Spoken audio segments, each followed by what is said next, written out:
একজন ঠিকই বলেছিল যে 40-এর পর ম্যাটার করে না যে তুমি কতটা লেখাপড়া জানো আর কতটা শিক্ষিত। ঠেলায় চা মোমো ফুচকা বিক্রি করা দাদাটাও দেখবে তোমার থেকে বেশি টাকা কামায়। আফসোস হয় কিনা যে এত লেখাপড়া এত শিক্ষিত হয়ে কি লাভ হলো? আর 50-এর পর কেউ কতই সুন্দর হোক না কেন যায় আসে না, রিঙ্কেলস পড়বেই, স্কিন ঝুলে যাবেই। সব থেকে সুন্দর দেখতে মানুষটাও বাজে দেখতে হবে একদিন।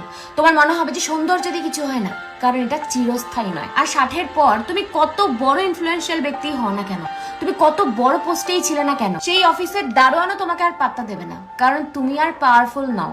তাই 60-এর পরে পাওয়ার, বড় ছোট পোস্ট এইসব আর ম্যাটার করে না। আর 70-এর পর বিশাল বড় বাংলো বাড়ি এইসবের আর কোনো ভ্যালু থাকে না, কারণ হাঁটুর ব্যথা এত বেশি থাকে যে এক জায়গা থেকে অন্য জায়গায় যেতে ভীষণ সমস্যা হয়। আর 80 ক্রস করে গেলে অ্যাকাউন্টে কত টাকা আছে সেটাও ম্যাটার করে না, কারণ যতই কোটি কোটি টাকা থাকুক না কেন খেতে হবে তোমাকে ওই 20 টাকা দামের ট্যাবলেট। তাই আমরা যে এত টাকা ফেম কামানোর জন্য উঠে পড়ে লেগে আছি, একদিন দেখবে এই সবের কোনো ভ্যালু নেই আর। তাই আমরা যারা ভাবি যে এখন কষ্ট করে নি পরে এনজয় করব, ওই পরেটা আর আসে না।